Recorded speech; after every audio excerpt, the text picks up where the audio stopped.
Some of you haven't rewarded yourself yet.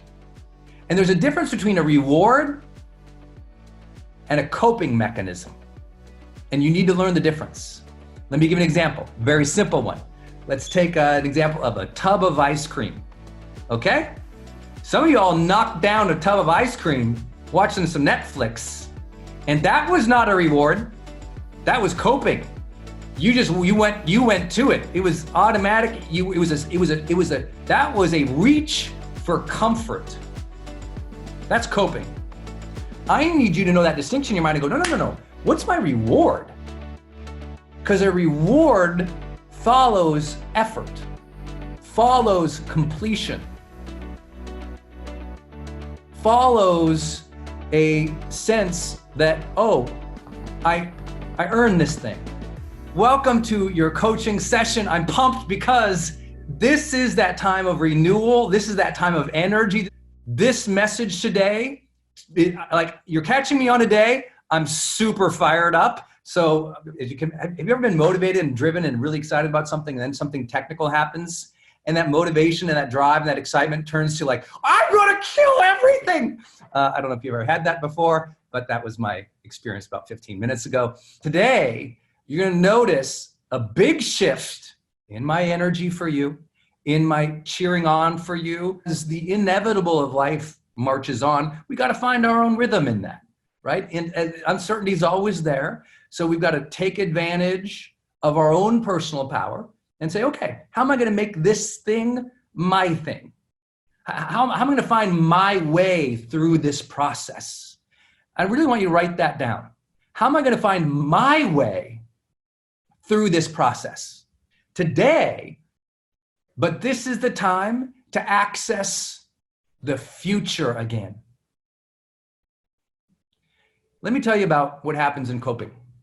And for those who've done any emotional work with me in the past, you know this conversation about how when there's a lot of turbulence and a lot of chaos, human nature is to go into protection mode. As we go into protection mode is almost always immediacy mode, right? I want to go into safety mode, I want to protect, and I want to quote unquote lock it down. I want to manage my immediate environment to ensure my protection and safety. And what happens is, by the way, that's a very profoundly powerful and beautiful human capability, that desire to protect, to find safety and comfort. That's very important in times of chaos or trauma. However, it comes at a cost. And that cost is a veiling of our perspective and our future orientation. And so what happens is we really went through a dramatic thing that a lot of people don't understand was happening at the time in the year that it happened. What happened? January 2020. We set our big goals, a new decade. How many of you, raise your hands, you set bigger goals than usual because it was a new decade? So here it is, January 2020. We cast a vision that was more vast than usual, a decade. Even on my coaching program, you can go back to January and watch. We're talking about a decade, baby. We're looking out. We are projecting. We are excited about the new decade. So many people are setting bigger ambitions than usual. And you could see so far out and you had this vision. And then uncertainty, turbulence, pandemic, shutdown, lockdown, scarcity, jobs lost, lives lost. And it was like a great stage curtain that closed our eyes to the future. That emotion came up that said, protect, lock it down. Let's figure out how do we manage the kids at home? Where do we get the food? The toilet paper, people. Where's the toilet paper? And so it was immediate. It was, okay, I thought that was fun. It was immediate. It was focused. And here we were on the short term. But the cost of that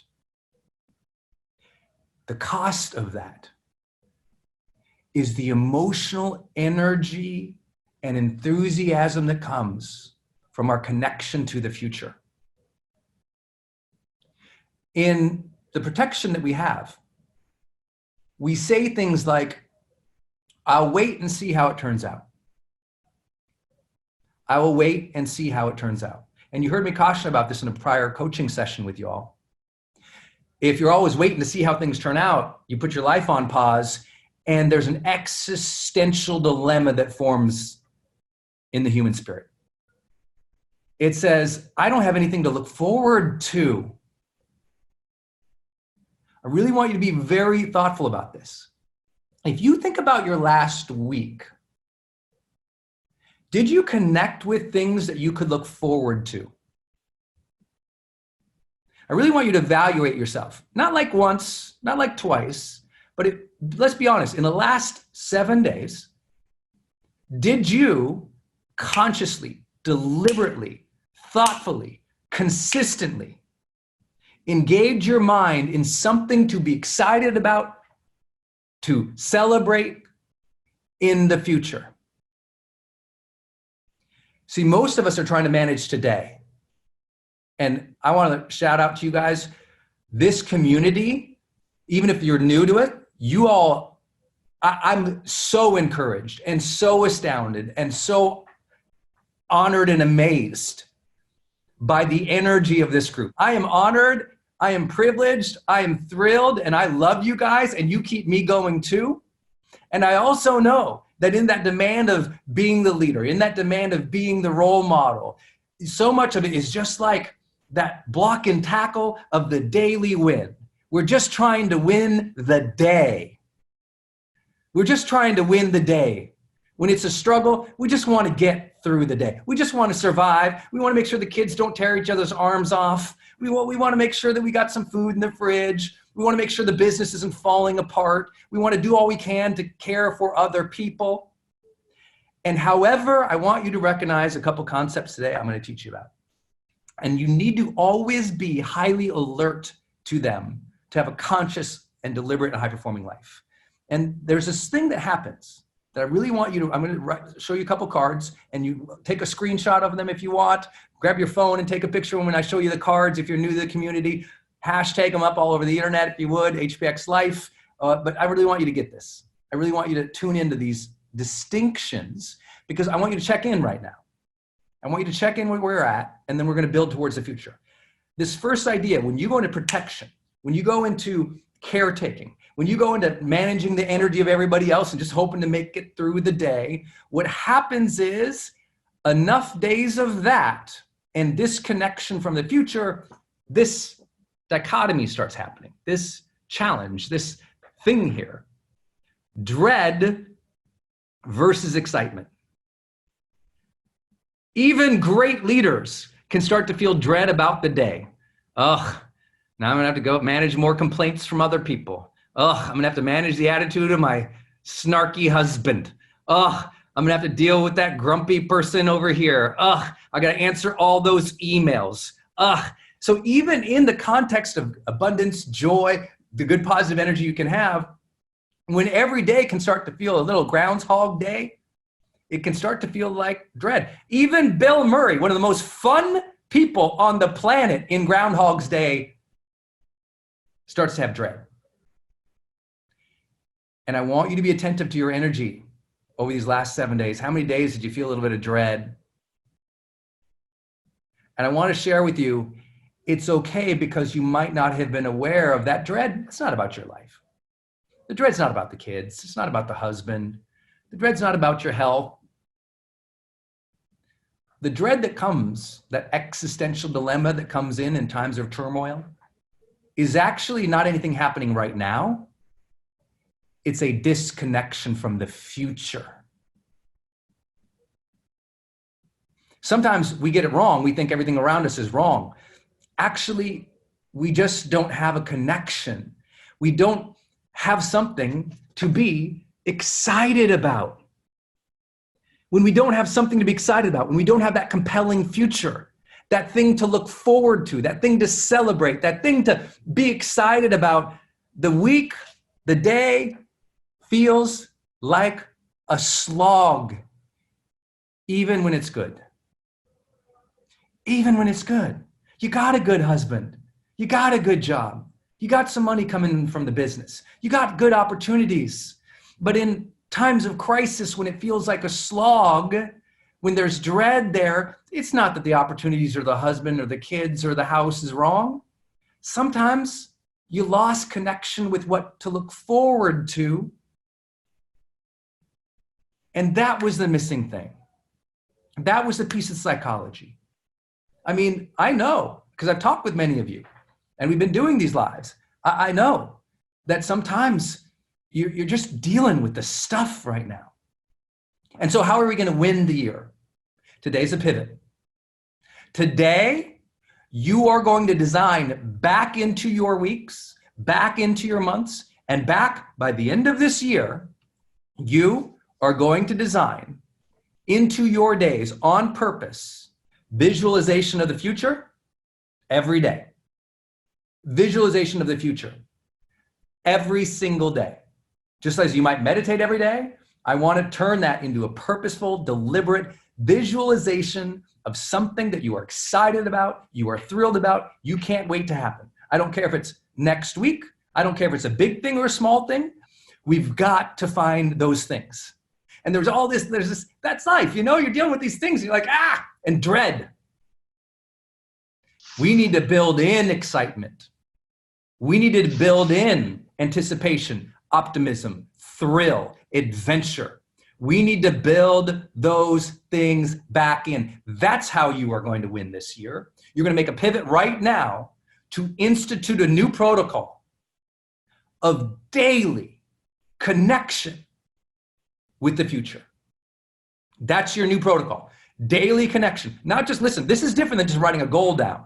No, I want you to see it, feel it, think about it, dream it, visualize it, see it, and build in every single day or week or month the win, the reward, that thing to celebrate. Now, this can happen on small terms and big terms. Let me give you some examples. All week, you could talk about how with the kids, hey, on Saturday, we're going to go to the park. What toys should we bring? Let's bring a picnic. What would you like us to bring in the picnic basket? When we go to the park, how long do you want to stay at the park? What games do you want to play at the park? These conversations of anticipation, it's got to be built in. This week, the next 7 days was something you can look forward to. And don't wait for it to hopefully happen. Build it in.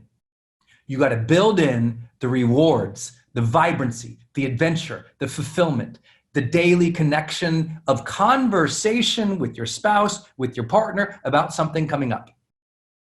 Even in moments of delay. I'll give another simple example. When we came to Puerto Rico, and my dream, as many of you guys know, or I know some of you are new to the community, but since I was a teenager, I wanted to live in the Caribbean. I had that dream of living on a white sandy beach with some palm trees, riding, overlooking the ocean, taking daily walks on the beach, running on the beach, swimming in the ocean. I wanted that my whole life. I thought maybe one day I'll get to a point and I'll retire down in the Caribbean somewhere. Because I thought you had to leave the country and I thought you had to go down there. It's like, well, Puerto Rico's a US territory, so we didn't have to give up a passport. We still under the same federal guidelines and laws. And I thought, okay, you know what? Long story short, there was a new development being built. And Denise and I decided, okay, let's get on that. It was new construction. It was a new building going to be built. And so we purchased. And as you can imagine, it takes a long time to get things done in the Caribbean. And so we've been waiting. And then the pandemic hits. And in the meantime, we've been renting places, trying to figure out where we're going to live and waiting for this new construction to finish. Well, of course, construction completely comes to a halt on non-essential things like new construction down here. And so it's like we're not living where we want, and we're just kind of, we're waiting it out. And yet, instead of having that as a sense of dread, Denise goes into, planning mode. Now, we don't know when we're going to get there, but we can still plan. So she's already designed every single room. She's already shown me the layouts and everything. Been still moving forward the pieces that you can, ordering this, getting that light, getting that fan, doing things. And same thing, listen, how many of you had a trip or a vacation cancel? Anyone? Yeah, you had something you were looking forward to, you had to cancel it. But guess what we can still do? Well, when we get there, what are we going to do when we get there?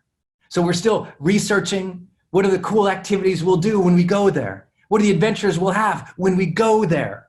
Who might we get to invite when we go there? We don't know the date, but the trip is visual. It's real. We know things we're going to do there. And that is a post into the future that we can look forward to, talk, discuss, dream of. It can be that simple. It can be that simple. It can be a place you're going to go, a family outing. But here's what I want to know. Listen, the difference between what I'm talking about, this is not hope and inspiration. This is coaching you to sit down today with a calendar and every single week build something in that you can look forward to and talk to with your spouse, your partner, your family, your team. Build it in. Talk about it. Discuss it. Get excited about it. That's what you got to do. It's tactical. It's every day. I want you to sit there. You know, for me, it's when I wake up in the morning. When I wake up in the morning, I lay in bed for an extra couple minutes and I just visualize and think about things I'm excited about, think about the future, think about things I don't even know how it's going to happen. You know, we're working on a documentary. I have no idea when that's going to get done. No idea when it's going to come out. But I sit there and I imagine scenes that might be in it, conversations might be in it, places we might air it. Just sit and dream about it. I don't get attached to, does it turn out exactly as how I want it? No. That's called flexibility, babes. That's adaptability, my friends. That's your ability as a high performer to pivot, to make things happen, to manifest. You can do that. But manifestation comes after visualization. And if you're not manifesting what you're wanting, and if you're not manifesting the energy that you want in your life, I promise there's a disconnection with the future. And it's not because the future doesn't hold promises for you. It's because you haven't made the plans for the future, because you're scared they won't come true. I want you to visualize a bigger future for yourself than you ever have before. Not because it's disconnected of the reality of the pandemic right now, but because you have a choice. And it's right here on this card. If you're going through the motions, dread will be there.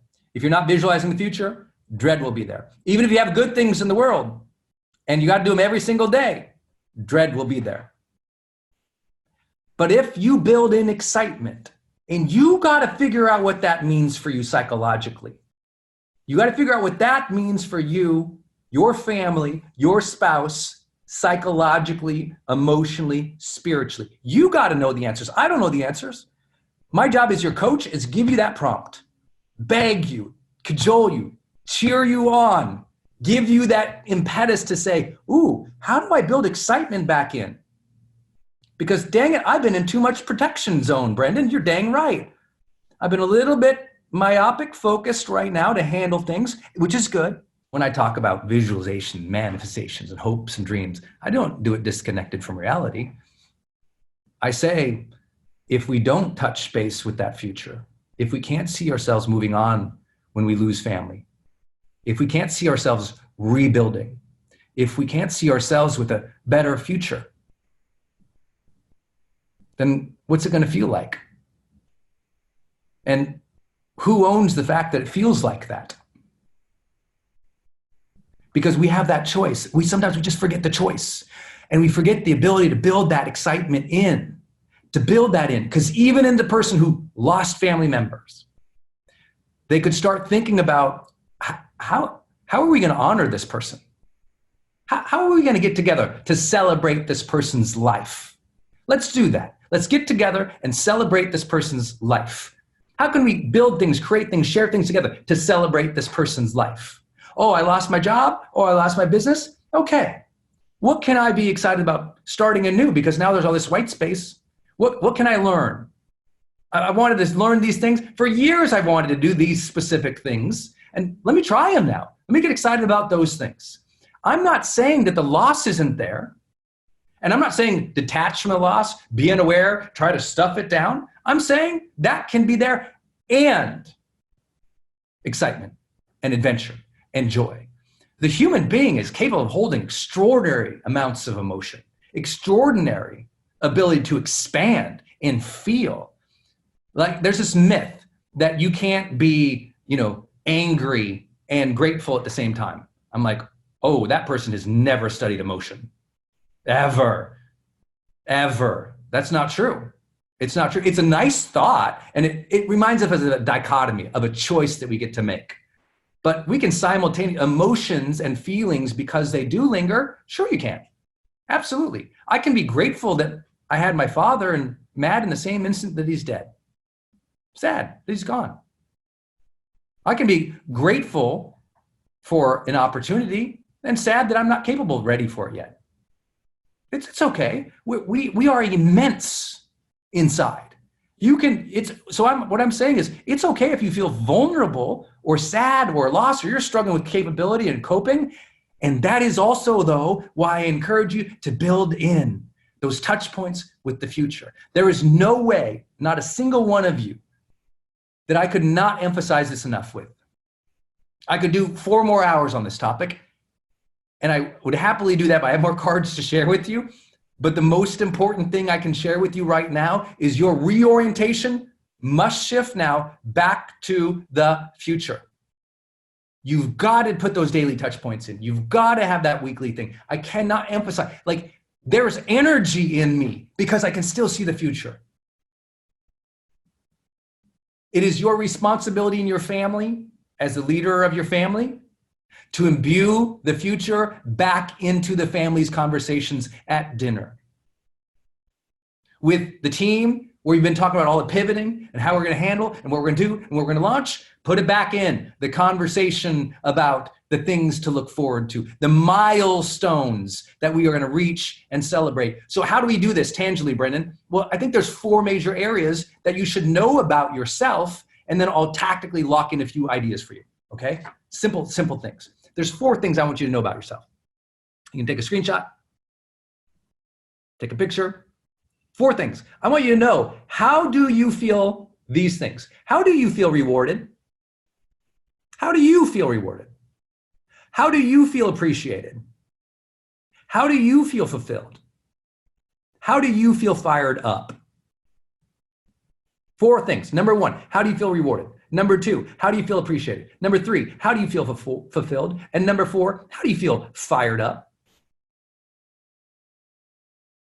Because when we understand that these are the feelings we want, we can now visualize a future in which these things will be manifested, fulfilled, felt, celebrated, connected with. Because you can build events around these things, if you will, milestones around these things, if you will, right? You can build towards these things. You can build towards these things. Let me give you some simple examples. Like rewarded. Like many of you, I've been working so hard this year to be a role model, to be a leader, to care for my teams, to serve as the industry leader with so many of my peers. Like, man, I've worked so hard. I know many of you have too. And so the other day, I just wasn't feeling it. I was getting frustrated. I had to do like my 50th Zoom call. Anyone ever been there? You're like, I was Zoom bombing now. I was becoming a zombie, get it? I don't know. I think it's hilarious. I mean, I was just like, oh man, I was in it. I was looking at the business. I was doing all these things. Not having a great day. And Denise and I go for a walk twice a day. Tend to go for a walk twice a day. Very rarely miss. And I said, I got to figure out something to reward myself. I don't know what I got to find a way, like, how do I take a moment for me and reward myself? Like, what does that look like now? So I had to really think about it. How do you feel rewarded? I was like, wow, I don't know. Because here's I want to share it with you. I'm a very simple man. Many of you guys know. I'm happy because I'm simple, because wisdom loves simplicity. Happiness loves simplicity. And so my way of being rewarded when we lived in Portland, Oregon, was I'd take a Saturday afternoon completely off and go down to Powell's bookstore. Going to a bookstore, that's my reward. I look forward to that. That's it. That is a simple reward pleasure in my life. I'll work hard all week. No, I get to go to the bookstore and just take time off. A bookstore to me is like a grand adventure. It's one of the greatest things for me. I just want to go to the bookstore.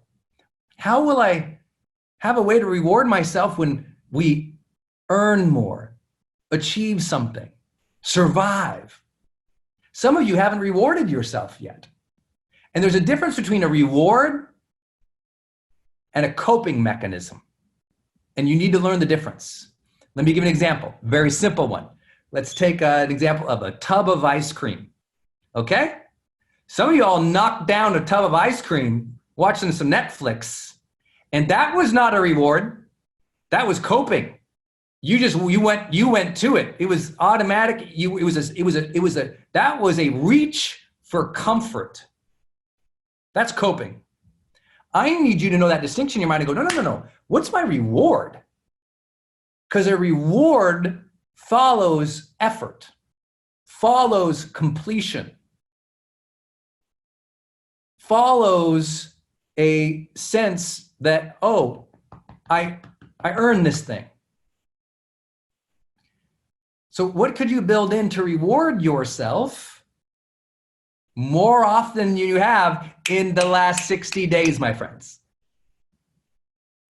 And now let me make you great leaders and spouses and caretakers. How do you do it for your spouse? How do you do it for the kids? Have you even thought about how do you reward your spouse? When's the last time your spouse got a reward? Whatever that looks like for them, right? Whatever that looks like for them. That's part of being a great partner, is to reward the other, to know what that looks like for them. Not your reward, their reward. Their reward. Like that could be simple as, great, you open that good bottle of wine for them, or you make them the dinner that they like. That can be as simple as, you know what? You sacrifice the things you want to do that hour to help them with that specific thing. It can be simple. I'm not here to sell some huge false dream to anybody. I'm here to say you can do simple things to activate your life again. Simple things. How do you reward yourself? I really want you to think about that. How can I reward myself? Yeah, that's the goal. Okay, how do you feel appreciated? If you did something and you felt appreciated for it, what are the things that you need to do in your life to feel appreciated? And have you communicated that with those around you? Because that sense of appreciation can really move us from coping to wanting to do more, right? When you feel appreciated, you want to do more of the same to feel appreciated again. I need you to know what makes you feel appreciated. Right? That's the power of, the love languages, of knowing how do you feel loved? Well, a big part of that really comes down to feeling appreciated, recognized, seen, heard by your spouse. You need to know how you're going to feel appreciated, because once you know how you feel appreciated, you'll do more. What would make you feel fulfilled? That's the next one. Fulfilled. What would make you feel fulfilled this month? Not at the end of your life, this month. May, whatever it is, 30th. What would you have done this month to feel fulfilled by the end? What brings you fulfillment every day? Because when you do what you feel fulfilled by more often, you are more connected to the future because you want to do more of it. For example, for me, fulfilled, I'm fulfilled when I write. Guys, I just finished a secret project. You're the first one to hear about this. I always tell this coaching community everything. For me, writing is a big part of my life. And the last 60 days, I didn't get to write as much as I wanted to. And I shouldn't say that. I didn't choose to carve it out and make it happen. And so I was feeling a little unfulfilled from that part of my life. And I said, I'll start writing more. So I started writing more. And then right in the rhythm of it, I got asked by Hay House to write the foreword to Wayne Dyer's next book. Now, some of you know Wayne has passed, and he was a great mentor and a dear friend.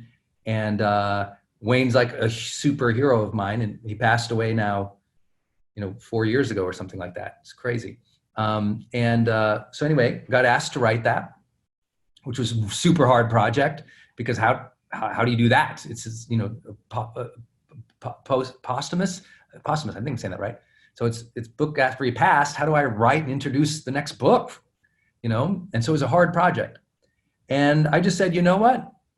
I'm going to do it. And when I send that off, despite all my insecurities about it, did I get it right? Did I honor my mentor? Did I do a good job? I'm just going to feel fulfilled, because you know what? I got asked to do it and I did it. And that's how I'm going to feel. I'm going to fulfilled. I'm going to take a walk when that happens. When I finish that project, I'm going to take a walk and think about all the blessings that must have happened to allow me to get to do that project. And it made me feel fulfilled. And you know what? I couldn't wait to write the next day again. Because I did one little thing. It wasn't much. It was 4,000 words, y'all. It's not much. But it made me feel like that. I said in advance, notice, I said in advance, I'm going to do something to reward myself, to feel appreciated, feel fulfilled about it. And it was a big thing. It was only 4,000 words. But for me, it reconnected me with what fulfills me, which is honoring the people who taught me to do what I know how to do and know how I be. And then it also got me in my craft. When you're in your craft more, you're more connected to your future because you want to do more. Finally, what gets you fired up? What is going to fire you up by the end of this month, by the end of this summer, by the end of this fall, by the end of this winter? I want you to know, what can you get fired up about? Like that, I told you, we're going to do a documentary. I have no idea how we're going to do it. Super fired up about it. Literally, listen, you can be enthusiastic, optimistic, and fired up about something and have no competency around it at all. Isn't that cool? You don't have to know how to do squat and you can still get excited. But some of you, because you don't know how to do squat, you don't let yourself feel excited, which is why you don't do the thing. So you got it backwards. You think you can't have confidence and enthusiasm and fired up about something until you know how to do it. So every time you dream it, you think, I don't know how to do it. I'm stupid. You tamp yourself down. No, I want you to wander into the future dumb as a box of rocks and fired up anyway. That's how I do it. I bumble into a room. I ain't got no idea how I'm going to do what I'm going to do. I know the demands that everyone wants from me. I don't know how I'm going to pull it off. I wander onto that court of life, happy and free and ready to go, because I believe in my ability to figure things out. If you haven't been fired up in the last 7 days, recognize that in your psychology, you don't feel like you can, or you don't feel like it's possible. So you don't allow yourself to dream and visualize and feel it. But the odd thing is, until you believe, you don't achieve. And so you got to flip the script and you got to go, I got to start getting fired up again. Let me sit here and dream some stuff up. Not because you know how, because if you don't dream, you don't act. That's how we're going to turn this year back on. We're going to turn your dreams back on, not because you know how, not because you know when, but because you know it is essential to your energy during the day. That's why I say, get down with yourself today and journal. What's going to make you feel rewarded, appreciated, fulfilled, and fired up this month, this year? I'd love for you to journal about each of these for each month. What are you going to be rewarded, appreciated, fulfilled, and fired up for in May, in June, in July, in August, September, October, November, December? Just sit and journal for about it. Cook your favorite, lunch or dinner. Maybe have your favorite green tea or coffee. Sit down with the journal and give yourself that gift of 20, 30 minutes journaling about each month for the rest of this year. Simple things you can add in. Simple. And if you're like, but Brendon, I don't even know what it could be. Sit down with your spouse or partner and go, hey, what can we do? You don't know what it can be? You don't have to have all the answers. Ask the kids. Bet they got ideas. Don't have the kids? Ask the team. Don't have the team? Don't have the kids? Ask your friends. Don't have friends? Meet the internet. You got to figure it out, y'all. It will fire you up. Okay, now let's talk about advancing. You guys enjoying this show? Okay, are you here? Are you fired up? Because I'm fired up for you. This has to be the pivot point for you. Switch the gear, tactical, real deal stuff every day. Visualize and feel something you can be excited about. That will, enough times doing that, that will help you deal with the dread, knock the dread out, over-empower the dread with a connection to the future. Your family, your future, your ancestors in human history did not evolve and work hard enough to bring you to this point to let 2 months of difficulty or 2 months of delayed gratification or 2 months of inconvenience stop the forward halt of your life. You work too hard, you've come too far to let discouragement kill your dream, my friends. What else? Structured advancement.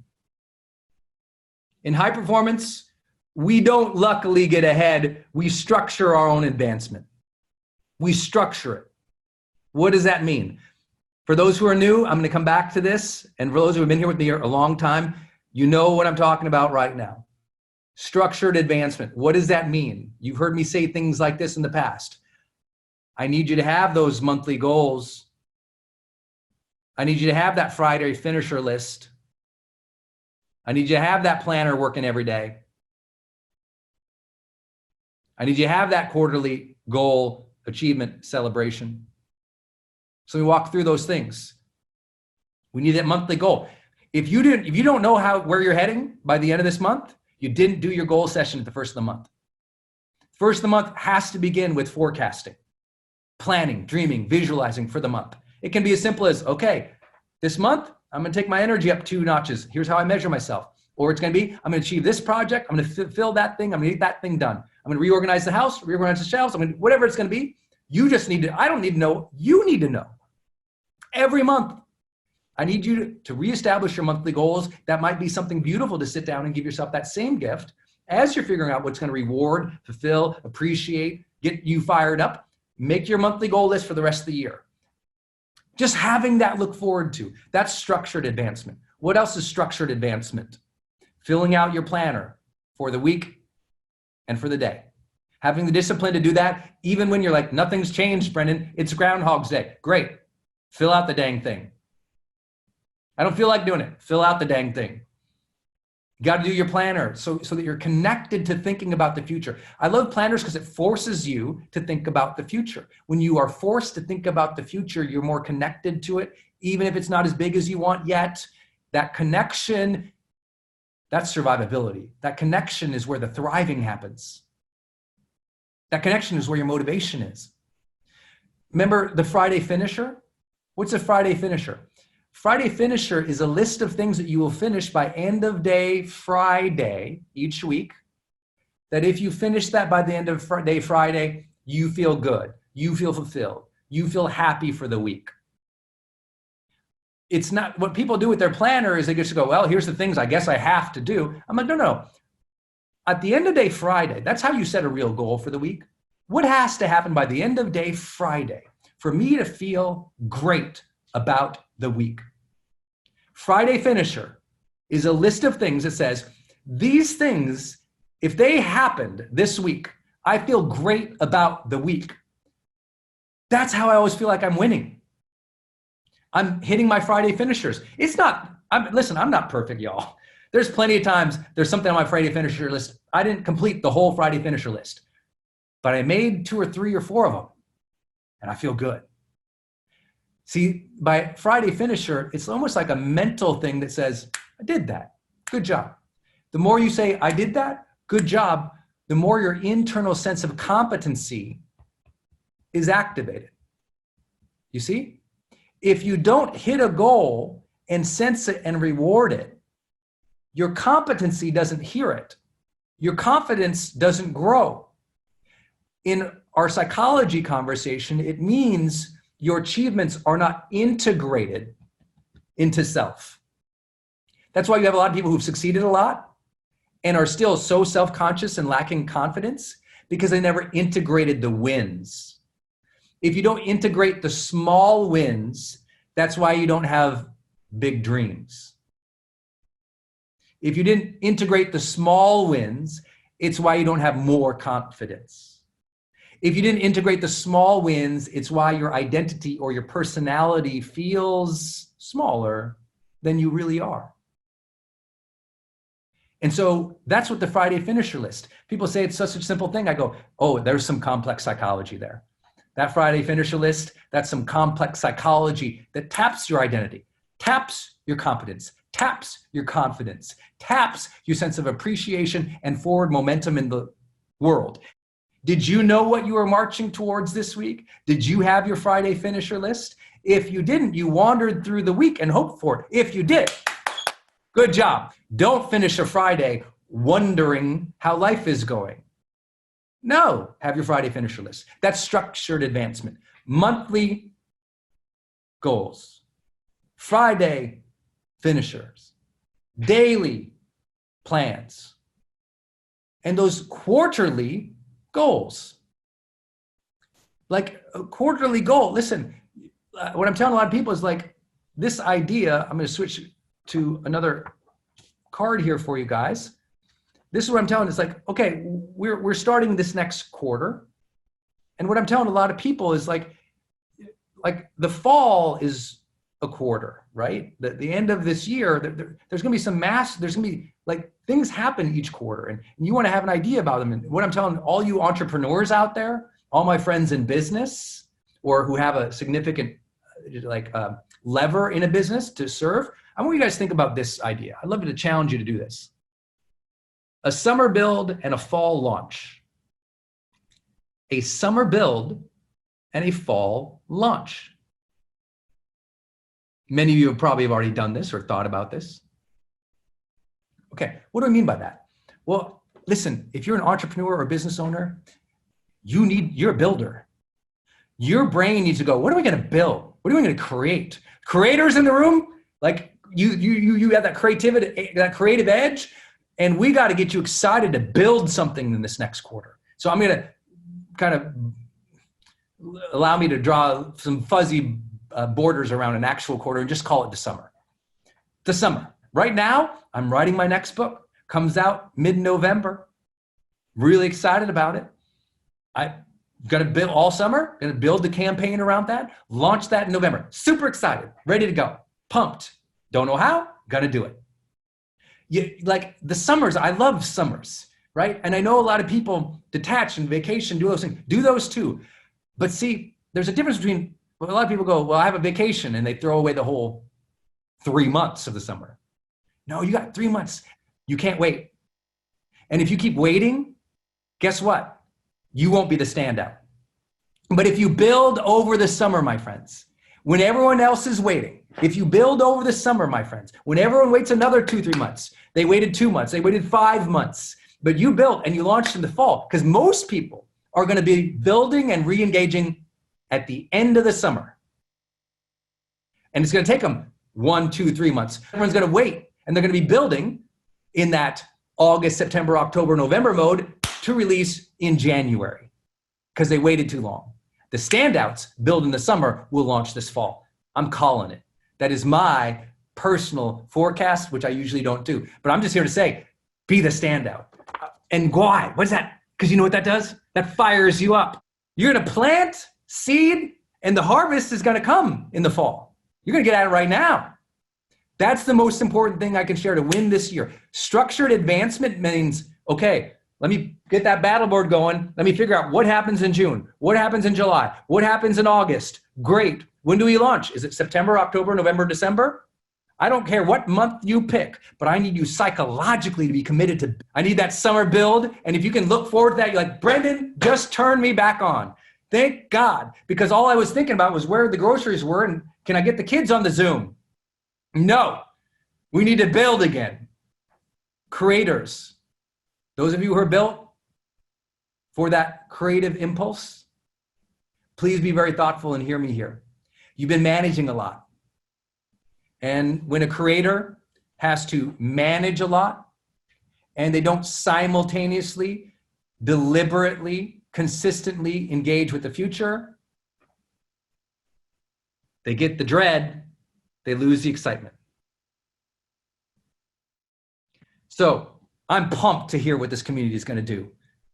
Your lifelong goals, your dreams, your ambitions, the things you want to build, contribute, live, and experience, the love you want in your life, the connection with your family members, all that potential that you feel in your heart, in your soul, in your gut, build, build, build, create again. Allow yourself that connection to the future. You deserve it. And that is going to be my last point here today with each and every one of you.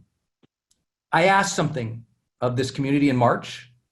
I asked something of all of my friends, everybody in this industry that I lead, And I'm talking about the people you see on the covers of the magazines. I'm talking about some world leaders that I'm blessed to work with. I had the ability from March until today to have the central message of be the role model. Adopt the role model mindset. And I've encouraged you for months on that. I've done content everywhere on that. It's adopt the role model mindset. Because when you adopt the role model mindset, it's the domino that encourages the knockdown of all the good traits about yourself. When you want to be the role model, you want to be a good example. When you want to be a good example, you get your mind right. You do good things. You're more kind to people. You're more thoughtful about your actions and your impact when you want to be an example, when you want to be a role model, when you want to demonstrate the highest ideals of your real character. And today, as I promised, is a pivot. I'm going to ask you to change too. And I want you to stay the role model every chance you get in your life. But I'm also going to ask you to do something now that is going to make you the standout, is going to improve your family, is going to shift gears for you. And this is the only way you're going to win socially this year, is not just to be the example, but also to be the rally leader. The rally leader. Look at that card. Take a screenshot of that card. Yes, we're going to be that role model, but we are also going to shift gears now. Being a role model to me in life, that's the requirement, man. That's first gear in high performance. That's the job. You got to be the role model in high performance. That's gear one, baby. We need to upshift this sucker. What does that mean? We need to go from being the role model, being the example in how we cope, how we deal, how we lead, to be the rally leader, to be the person in the tribe that rallies others to higher energy, to be the cheerleader, to be the encourager, to be the inspiration, to be the motivator. That is the rally leader. That is what I need of this community. That is what I want of this community. That is what I'm cheering you on to be in this community. To consciously shift gears into, oh, isn't this difficult? Oh, hasn't this been frustrating? There's plenty of that. The news does a good job. The social media's got that down. You're not going to add anything to the library of distress in the world. Your unique contribution, your unique ability in the world will never be marked down as you uniquely added to the complaints of the world. You know how many masters of complaint there are in this world? People got a master's degree in dread. People got a master's degree in negativity. There's master's degrees. There's people out there. We got a couple billion PhDs in dread, pessimism, negativity, hate. You're not going to add, you cannot add, you want to impact the world, you're going to add nothing to that. That thing, I'm telling you what, that's a commodity. That thing's handled. There's no value in a commodity like pessimism. There's no value in a commodity like negativity. That stuff is cheaper than the price of oil. That stuff is not zero. That stuff is 37 cents down. That stuff is -5. There's no value in negativity, hatred, dread, distressing thoughts, complaint, woe is me. There ain't nothing there. There's no magic there. And you know what isn't there? You know what isn't there? Let me tell you what isn't there. Let me tell you what is not in negativity. Let me tell you what is not in distress. Let me tell you what is not in that dark pool of pessimism over there. You know what's not in dread? You know what's not in bemoaning things? You know what's not in hate? You know what's not in complaining, grumpy? Do you know what's not in the negative range of emotions? Do you know what's not in the negative behaviors of the human species? You know what's not there? The future ain't there. The future ain't there. And because the future ain't there, none of that's ever going to motivate you. Because the futures ain't there, you'll never find enthusiasm and excitement. None of that will ever benefit you. None of that will ever rally you to action. None of that will ever summon your best. None of that will ever drive you to win. There ain't no energy there. There ain't no value there. There ain't no differentiation there. There ain't no future there. That's why we're going to build. That's where we're going to turn back on. That's why we're going to create. That's why we, this community, this Team HPX, for those of you new, sometimes I call you guys that, Team HPX, this is HPX coaching. This is those of us who want to live that high performance experience in life, that other level of vibrancy, that other level of connection, that other level of meaning. That's going to come because we're going to rally people back to that future now. You're going to rally your family at the next dinner to talk about what you're going to do this weekend that you can be excited about.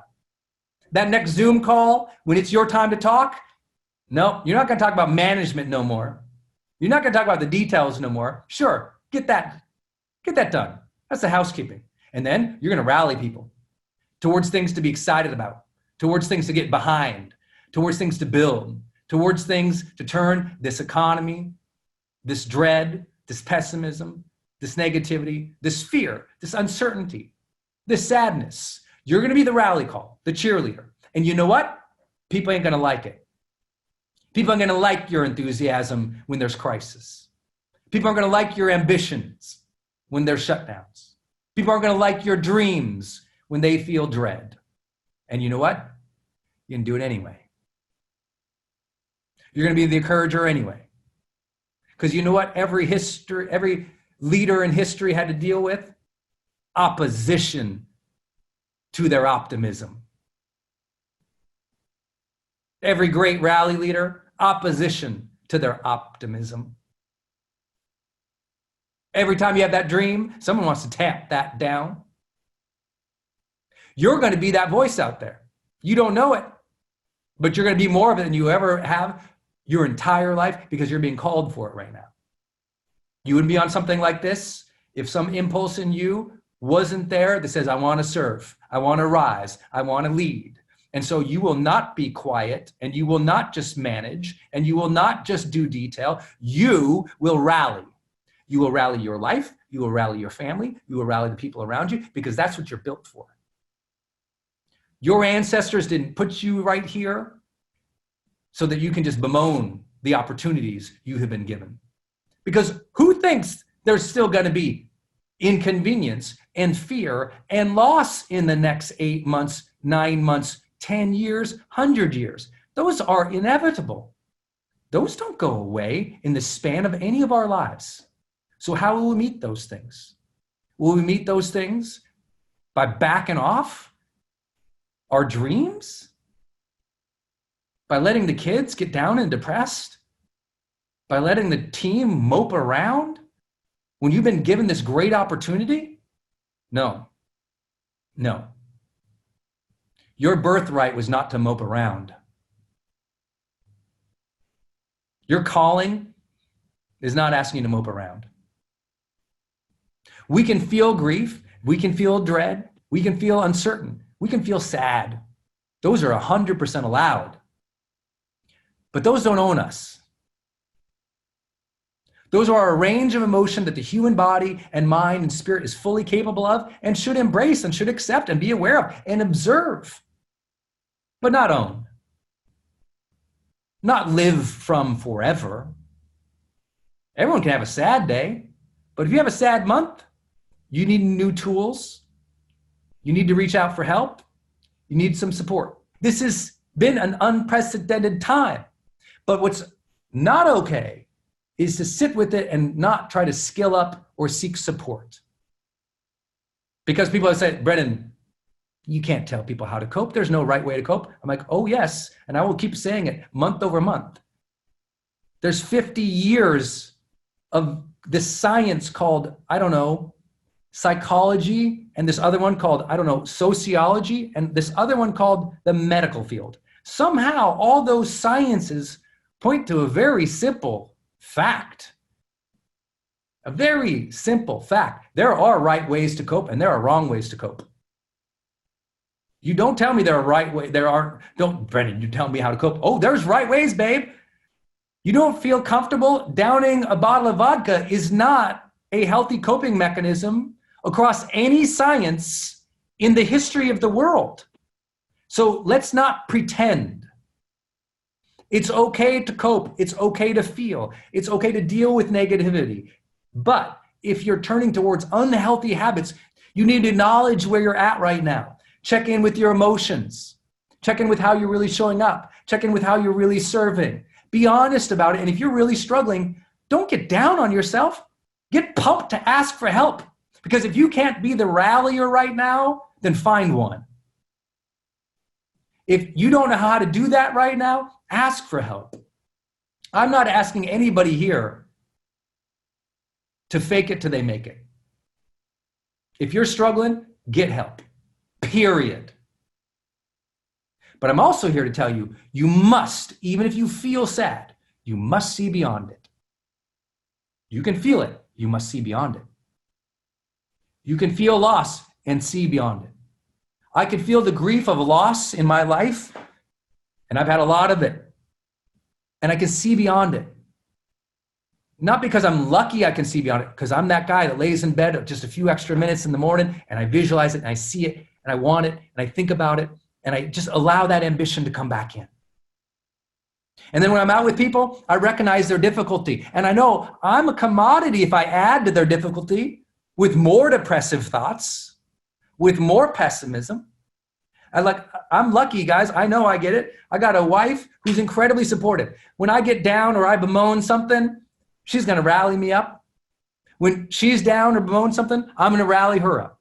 I got team members and friends. When they're down, when we're down, we rally each other up. Not because it's fake optimism, because it's required to overcome. Not because it's fake optimism, because it is required to overcome. How do we know that? It's a thing called science. The sciences of psychology, sociology, everything that we know about those who cope through the most terrifically terrible times of life. What did they do? They kept that vision. They thought about those things, even if it was simple. Even if it was simple. Man's Search for Meaning, Viktor Frankl. What made the difference? How did some people survive? It was luck. And some people allowed themselves to still keep connected to the future. They maintained their own attitude. They still dreamed of things that they would do in the future. They still could see it. Viktor Frankl himself dreamed of that book coming out. Thought of what would happen with his papers and how he could make a difference by sharing his own story through the worst times of humanity with others to show that it's possible to continue on. In the depths of the hardest time in the world, he knew his sharing could be a rally call for others to believe and to know they could make it through. That's why sometimes you hear that your mess, that could be your miracle. Your mess, that could be your message. That's why sometimes you hear that the difficulties you experience now become the very plans that help people overcome theirs in the future. So I know it's easy to bemoan, get tamped down, feel bad about ourselves. But I am here to tell you right now, it's time to not only bear it well as role models, because that's our role as leaders, to deal with this well, to challenge ourselves in whatever way that means to us. That's what a role model does. I'm going to be an example through this of good behavior, good attitude. And it's going to be hard, but it's required of a leader. And now we're going to switch gears, and you're going to be the rally call. You're going to be the encourager. You're going to be the cheerleader. Even in times when you don't feel it, you can tell them.